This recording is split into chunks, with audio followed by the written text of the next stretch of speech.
Salut les Mancuniens, j'espère que vous vous portez bien. Fin de la trêve internationale et retour des championnats. Donc oui, nous fans de Manchester United, nous allons donc assister au match de Manchester contre qui? Liverpool. Liverpool qui a essuyé 3 défaites consécutives. La première, c'était en championnat contre Crystal Palace. Ensuite, c'était Galatasaray.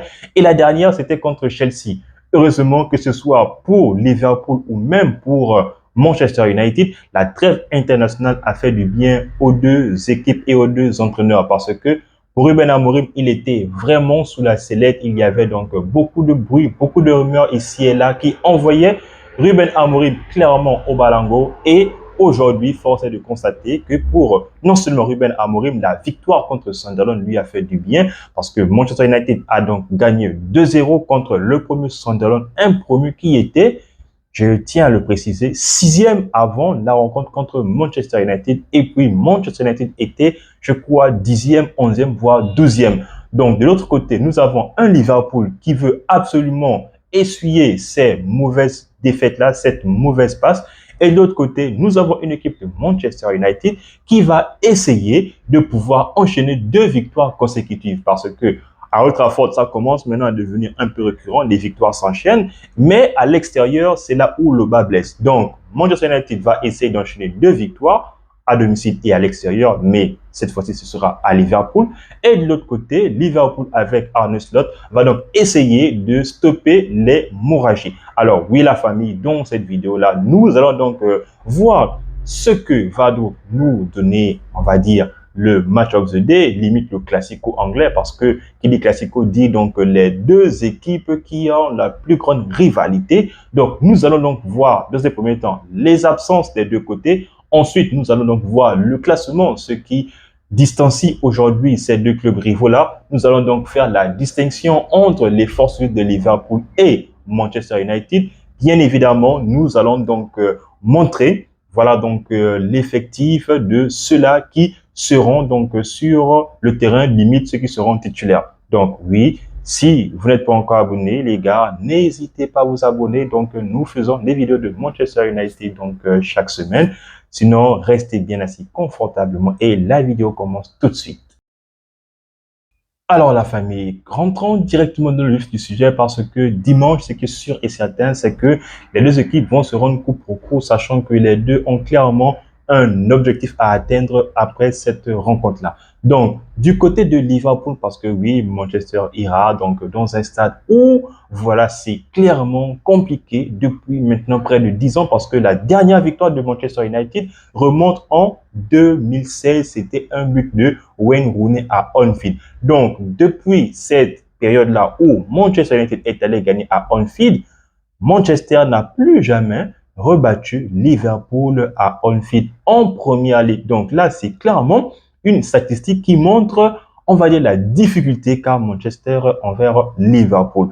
Donc, en ce qui concerne les absences du moins. Du côté de Liverpool, nous avons donc Alisson. Alisson ne sera donc pas là, les gars. Je pense que ce sera une aubaine, même si je pense que leur second gardien, il fait aussi un bon taf. Ensuite, après Alisson, il y a donc le défenseur Léonie italien qui s'est donc blessé. Lui, je pense que il sera donc out presque toute la saison. Il y a aussi l'autre défenseur Konaté de l'équipe de France qui lui aussi est blessé. Il y a aussi Gravenberch. Donc, je pense que Gravenberch, Konaté et Alisson sont clairement les titulaires indiscutables de cette équipe-là. Donc, ils seront forcément amoindris. Ensuite, il y a donc Bajcetic. Donc, oui, c'est un jeune talent du côté de Liverpool. Mais voilà, donc il est beaucoup plus en rotation, mais il n'est pas tout le temps celui-là qui est titulaire. Et pour terminer, le tout dernier qui sera absent du côté de Liverpool, c'est donc Endo, je pense, le japonais. Maintenant, du côté de Manchester United, les absents, ils ne sont que 3. Maintenant, il y a un dernier qui sera peut-être dans le 11 ou soit ne sera clairement pas. C'est donc Mazraoui, parce que oui, Mazraoui, lui, actuellement, il est blessé. On ne sait pas s'il sera donc disponible. C'est même la raison pour laquelle Ruben Amorim, lors de la conférence de presse, il a donc fait part du fait que Mazraoui, il ne sait pas, mais en ce qui concerne Hayden Even et de Lisandro Martinez, eux, ils sont clairement out et ne pourront pas donc être disponibles pour pouvoir disputer le match du côté de Anfield. Maintenant, les gars, voyons le classement entre ces deux équipes-là. Parce que oui, encore une fois, Liverpool est clairement au-dessus Ruben Amorim l'a donc bien fait part pendant la conférence de presse. Pendant les années où Liverpool domine, vu que c'est ce qui se passe actuellement, il y a une équipe, le plus souvent c'est l'équipe rivale qui est clairement en baisse. Et c'est ce que nous voyons aujourd'hui. Mais lorsque Manchester United était au-dessus, c'était la même chose. Donc aujourd'hui, Liverpool est deuxième. Ils ont un total donc de 15 points derrière Arsenal et Manchester United est dixième clairement avec 10 points seulement et un goal average de -2. Donc très franchement, voilà, forcément les bookmakers vont beaucoup plus sur une victoire de Liverpool, mais avec Manchester United, on peut s'attendre à tout parce que, encore une fois, Ruben Amorim met toujours en avant le fait que Manchester United peut battre n'importe quelle équipe dans n'importe quelle compétition. Donc oui, c'est la première ligue, c'est difficile de pouvoir donc enchaîner en faisant une belle prestation avec Liverpool et vu que le prochain match sera contre Brighton, est-ce que Manchester pourra récidiver? Telle est la question que voilà tous les spectateurs, mais surtout tous les fans de Manchester United puissent se poser. Donc Liverpool deuxième va accueillir le dixième. Est-ce que ce sera un match d'anthologie? C'est que sûr et certain, c'est que nos fans, nous avons donc tous hâte de pouvoir assister à cette rencontre-là. Maintenant, voyons un peu les gars, en ce qui concerne les distinctions du côté des deux équipes, que ce soit donc Liverpool. En ce qui concerne donc les positions, comme je l'ai dit, Liverpool est à la deuxième place, Manchester est dixième. Les victoires, Manchester est à 5 limites. Liverpool est à 5 victoires pour 3 contre pour Manchester United. Donc 3 victoires pour Manchester United, un nul depuis le début du championnat pour Manchester United, aucun nul du côté de Liverpool. Donc Liverpool, c'est soit ils gagnent, soit ils font des défaites. Donc 2 défaites pour Liverpool et puis 3 défaites pour Manchester United. Donc encore une fois, la balance penche toujours sur le côté de Liverpool. En ce qui concerne les expected goals, les buts marqués par match, par minute, donc Liverpool a 1,86 expected goal par match, tandis que Manchester United a 1,29 expected goal. Étant donné, les gars, que Manchester United est une équipe qui tire le plus souvent au but, n'empêche que c'est une équipe qui n'arrive clairement pas à cadrer, une équipe qui n'arrive pas à conclure définitivement ses actions, au contraire de Liverpool. De l'autre côté, les buts encaissés, Liverpool encaisse bien évidemment bien moins que Manchester United parce que par match, Liverpool encaisse 1,29 buts par match. Et de l'autre côté, Manchester United, les gars, encaisse 1,57 matchs. En ce qui concerne les invincibilités, on a 2 invincibilités du côté de Liverpool, donc clean sheet, voilà. Et du côté de Manchester United, nous avons une invincibilité et c'était donc le clean sheet effectué par qui? Par la première et belle prestation de Seine Lamons face à Sunderland. Donc oui, 2 équipes qui est certes les équipes rivales, mais 2 équipes qui vont clairement chercher à gagner cette rencontre-là. Comme je ne cesse de le dire, Manchester va essayer d'enchaîner une deuxième victoire consécutive, mais à l'extérieur, sauf que ce sera un gros poisson, donc Liverpool. Et Liverpool qui a essuyé 3 défaites consécutives, va donc chercher à pouvoir gagner leur prochain match. Et vu que de manière psychologique, actuellement parlant, en première ligue, Liverpool a presque un ascendant, on espère, nous, supporters de Manchester United, s'attendre à une belle prestation et pourquoi pas une victoire, même si donc on peut se permettre de rêver. Maintenant, les gars, concernant les 5 dernières affiches de Manchester United avec Liverpool. Encore une fois, Liverpool est devant. Donc, sur les 5 dernières confrontations, donc, il y a Liverpool, donc le 7-0, lorsque Eric Ten Hag était encore en poste. Il y a donc le 0-0, un 2-2, un 3-0 pour Liverpool. Et là, c'était à Old Trafford. Donc, la dernière rencontre, c'était un 2 partout. Voilà, donc à Anfield. Manchester avait bien joué pendant cette rencontre-là, mais Manchester, donc, avec cette fébrilité défensive-là, a fait en sorte que Liverpool puisse enfin revenir du côté de Manchester afin que le match se termine sur un score nul. Et puis, voilà, c'était un match où il y avait vraiment de beaux spectacles. Maintenant, les gars, voyons un peu les équipes, du moins qui ont été alignées lors des 2 précédentes rencontres, que ce soit pour Manchester United ou même encore pour Liverpool. Du côté de Manchester United, donc on le sait tous, les gars, c'était Lamons dans les cages. Ensuite, les 3 qui l'ont accompagné, c'était Shaw, De Ligt et puis Yoro. Ensuite, les pistons, le piston gauche, c'était Dalot.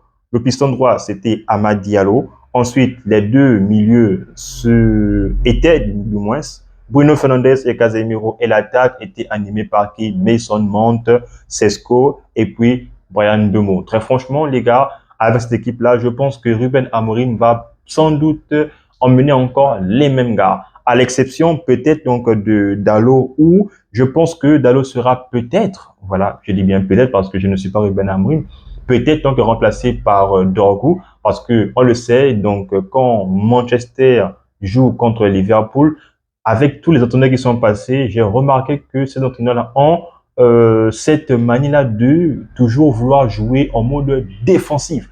Donc là, on va voir ce qui va se passer, mais je pense que hormis Dalot qui a commencé contre Sunderland, c'est peut-être Dorgo qui va commencer. Maintenant, du côté de Liverpool, donc dans les buts, c'était donc Mamadashvili, parce que oui, Alisson, comme on l'a dit les gars au début de la vidéo, est donc blessé. Eux, ils jouent 4-2-3-1, on le sait tous les gars, donc avec Kerkez, très bon défenseur d'ailleurs, donc très franchement, j'aurais aimé que Manchester aille se positionner sur ce défenseur hongrois là, très bon latéral, très belle patte gauche. Donc, très franchement, c'est un bon coup. Donc, l'axe était donc emmené par Van Dijk et Konaté. Konaté est blessé, donc Diony aussi il est blessé. L'autre défenseur de Liverpool, on va maintenant voir ce que Arne Slot va donc mettre pour accompagner Van Dijk. Ensuite, Conor Bradley, le second latéral, celui qui a donc remplacé TAA, Alexander-Arnold. Le milieu de terrain, Gravenberch et McAllister. Encore une fois, ça montre vraiment que voilà, donc Gravenberch et puis Konaté sont des maillons forts de cette équipe-là, eux qui ne seront pas là, ainsi que Alisson. Les trois, donc de l'avant, c'est donc Gakpo sur le côté gauche, Szoboszlai au milieu, et pour terminer sur l'autre côté, c'était Mohamed Salah. Mohamed Salah qui fait une saison pas, on va dire, en chapeau de roue comme il a débuté la saison dernière, où il était vraiment un cran, vraiment dessus. Et la pointe, c'était donc Alexander Isak au lieu de voilà donc Igo Ekitike. Maintenant, hormis les défenseurs, du moins le défenseur Konaté et puis Gravenberch qui seront remplacés par d'autres joueurs dont je ne suis pas forcément sûr, je miserais une pièce sur Ekitike parce qu'il a beaucoup pris de l'avance contrairement à Isaac pour cette rencontre-là. Donc voilà un peu les équipes qui, pour moi, je pense, pourront donc commencer. Donc, comme je le dis, avec Manchester United, à l'exception de Dalot, le reste, donc, seront titulaires. Et du côté de Liverpool, hormis donc Ekitike, qui pour moi je me dis sera donc titulaire, je ne sais pas qui, voilà, Arne Slot va mettre pour remplacer Gravenberch ou encore Konaté. Donc, ce sera un bon match, les gars. Nous, forcément, on attend une belle victoire de la part de Manchester United. La question qui se pose, c'est que est-ce que Manchester United sera capable enfin de briser, voilà, cette malédiction-là de ne plus avoir gagné du côté de Anfield. Ce que sûr et certain, c'est que ce sera très difficile. On attend voir ce qui va donc se passer dimanche.